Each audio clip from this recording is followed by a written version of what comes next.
Hey guys, welcome back to my channel again. My name is Vance. In today's tutorial guys, I'll be teaching you how to make this beautiful shift dress. So guys, if today is the very first time coming across my channel, please do well to subscribe. So this was the one I recreated, and please turn on your notification bell to get notified whenever I upload a new video. So if you're interested in this tutorial, let's get right into it. So for this tutorial guys, I'll be using 3 yards of vintage fabric. So guys, this was me folding the fabric into 2. So when I was done folding, I went ahead to take the width that I needed. I need 15 inches for the width. So guys, I went ahead to take the length that I wanted. The length of my gown is 34, but I'll go ahead and add 1.5 inch for the folding allowance and the sewing allowance. So I added 1.5 inch, making it 35.5. So after I was done marking out the line, I'll go ahead and impute my shoulder measurement, which is 7. I'll come down by 1 inch. I'll take my armhole line, which is 7. That's my bust divided by 6 plus 1.5. I'll mark it and then I'll use my ruler to rule it out. So after I was done, I'll replace my shoulder measurement on my chest line. So this is our chest line. After marking my shoulder, I'll go ahead and connect the lines just like this. So guys, at this point, I'll go ahead and divide my armhole line by 2. So it gave me, I'll divide it like this and then I'll mark it, that's the midpoint. I'll come in by 1/2 inch. And then on my chest line, I'll go ahead and mark my bust measurement divided by 4. After I was done, I'll go ahead and use my French curve and then I'll give it my armhole curve. So when I'm done with this process guys, the next I'm going to do is I'll go ahead and take my neck width measurement, which is 3.5. My neck depth for the front, 3.5. My neck depth for the back, 1 inch, because I'm cutting both front and back together. So I'll go ahead and use my French curve and connect my neck depth and my neck width together, both front and back. So guys, when I'm done with this, I'll go ahead and take my shoulder slope. So this is me marking out my shoulder slope, after which I'll go ahead and take my half length, which is my waistline 15, my hip line 25. I marked my hip line, which is 25, and then I'll go ahead and mark the full length of our gown, which is 35.5. So after I was done marking it guys, the next thing I'll do is I'll go to my chest line and then I will take my bust measurements. Although I have taken it before, but I'll just go ahead and add my allowance. I used 2 inches for my allowance. So for my waistline guys, I will mark my waistline divided by 4. Whatever I have, I'll mark it there and I'll still add my 2 inches allowance. Remember, it's a shift dress, so you don't need it to be fitted. So for my hip line, I'll divide my hip by 4 and add my 2 inches allowance. Then the same thing I have on my hip line, I'll replace it on the full length of our gown. So guys, when I'm done, I'll go ahead and connect my points together. So I realized that I was not satisfied with the allowances because I really wanted it to be a bit free, so that I don't want anything that's going to tight me. So I went ahead to add extra 1/2 inch allowance on all of my measurement. That's my bust, I added extra 1/2 inch, making it 2.5. My waist, I added extra 1/2 inch, making it 2.5. So I did the same thing for both the hip and the full length of my gown. So I went ahead, when I was done, I connected the points together.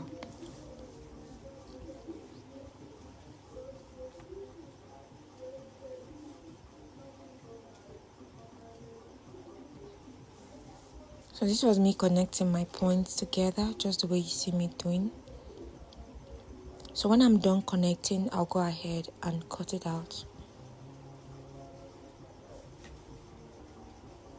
So I started cutting the back first. Remember, as I said earlier, I drafted both front and back together.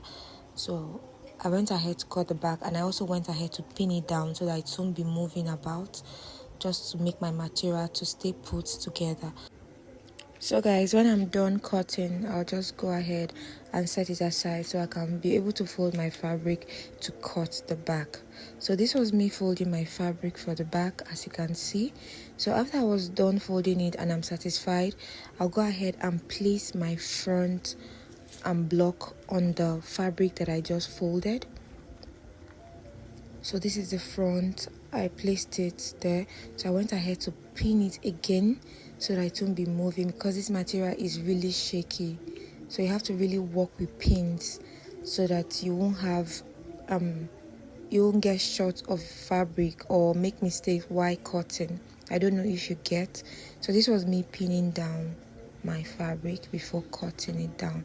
So when I was done pinning down, I'll go ahead and cut my back out. So this is the time that I was cutting my back out, remember? So when I'm done cutting the back, I'll go ahead and then cut out my front. So I'll remove my pins and then cut out my neckline for the front, and also cut out my armhole line for the front. So guys, this was when I was done with the whole cutting process. So this is me now putting my fabric to cut the facing. So for this project guys, I would not advise that you use bias to turn the neck of your fabric. I will advise that you go for facing, because it will make your work neater and easier, in my opinion. So this was me cutting the facing. I actually didn't measure. I've cut out the front facing. I'm folding the fabric again to cut out the back folding. I didn't measure, so you can go ahead and measure if you want. I just used my eyes to measure. I didn't use my tape. So this was when I was arranging for the back to cut the facing. So I went ahead, when I was satisfied, to cut out the facing for the back. When I'm done guys, I'll go ahead and set it aside, and then I'll go ahead and cut my pocket. So for my pocket width, I'll be using 8 inches. Length, I'll be using 10.5 for my pocket width, 8 inches for my pocket length, 10.5. So I went ahead to open it. So I'll be cutting 4 pieces of this pocket. So when I was done cutting the 4 piece, I'll go ahead to cut out my sleeve. So this is my sleeve now. I folded my fabric into 4, as you can see. So I'm cutting the 2 at once. So I folded it into 4. So I'll go ahead and come down by 4 inches. So I came down by 4 inches, and then I started marking the other measurements at my sleeve length. Then for the length of the sleeve guys, I'll be making use of 27 inches, because I want to work with the border of the fabric. I do not want the yellow part to show, so it stopped at 27 inches. So for the 4 inches I came down by, I marked my first round sleeve there, and then I added my allowance. So for this other part, I do not need to add any round sleeve measurements, because it's a bell sleeve, so you don't need all those elbow measurements and the rest. So at this point, I went ahead to repeat what I did, the first measurement, which was my first round sleeve. I repeated it there, and I added 5 inches allowance. Initially I added 4, and I had to increase it by 1 inch, making it 5 inches. So I'll go ahead and connect my points just like this. So when I'm done connecting, I'll go ahead and then recheck my armhole. That's, I'm going to go ahead and give my armhole a curve, just the way you see me doing like this. After giving it that curve, I'll use my tape roll and then check if it's going to suit my armhole. So at this point I got 10, but I wasn't satisfied with the 10 because I didn't want that part to be short. So I increased my allowance, and I went ahead to use my tape to recheck if it was okay. So this was me checking it again. I got 11 now, so I was satisfied what I did then, after which I used my ruler to straighten my lines as to know where I'm going to cut from. So after I was done guys, I went ahead to cut out a bell sleeve. So cutting a bell sleeve or drafting a bell sleeve is actually an easy one.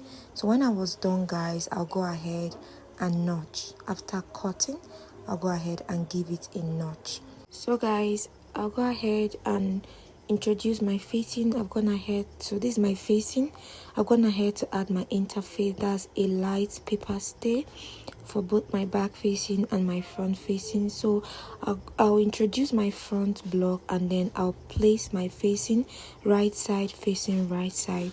So there is a slit at this part, so at the middle point I'll be adding ½ inch. That's, I'll be marking out ½ inch on the middle part that I ironed, and I'll come down by 4 inches because of that slit at the neckline.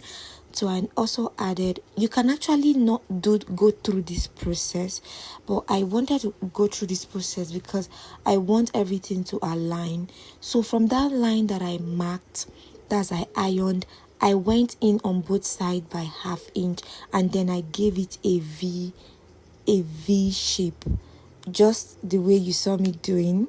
So when I was done, I went ahead to pin down my facing to my main fabric so that both of them will stay put on each other, because at this point I didn't want any mistake. I didn't want the V to be too wide, I didn't want the V to be too small. That was why I had to go through this process of marking out where I'm going to sew. So for the back, I also brought in my facing right side, and I went ahead to pin it down. So this was me pinning down my back facing and my back block together. So when I'm done, guys, I'll go ahead and sew it down, and I'll show you how it looks like when I'm done sewing. So this was when I was done sewing, guys. I've sewn the back block, so this is my front block now. I've also sewn it, so I'll go ahead and notch. I'll first open up the V part, just the way you see me doing, like this. I'll open it up, and then I will notch the neckline and all the other parts so that I can turn it easily. So guys, when I'm done with this, I'll go ahead and iron it out. So as you can see, I have gone ahead to iron it out. It's looking all clean and good. So I went ahead to trim out the excesses that is remaining at this point, guys. So when I'm done trimming out the excesses, I'll go ahead and introduce my back block. At this point, guys, please, I want you to subscribe to my channel, turn on the notification bell to get notified whenever I upload a new video. Please like my video so it can reach more people. So this is the back of our dress. I've also gone ahead to iron it out too.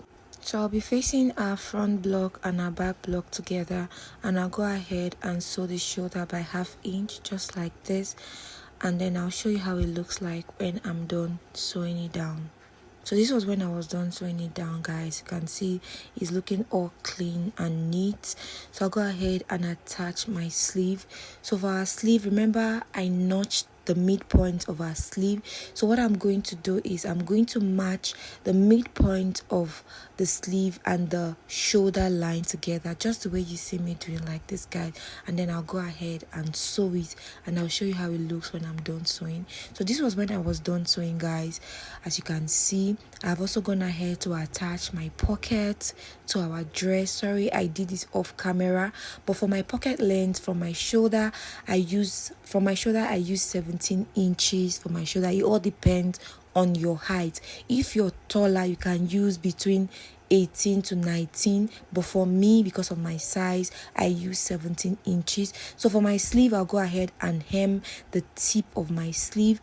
After I'm done hemming the tip of my sleeve, I'll go ahead and then face it like this, right side facing right side. From the wrong side, I'm going to go ahead and shape it. So when I'm done shaping it, guys, I'm going to show you how it looks like when I was done, guys.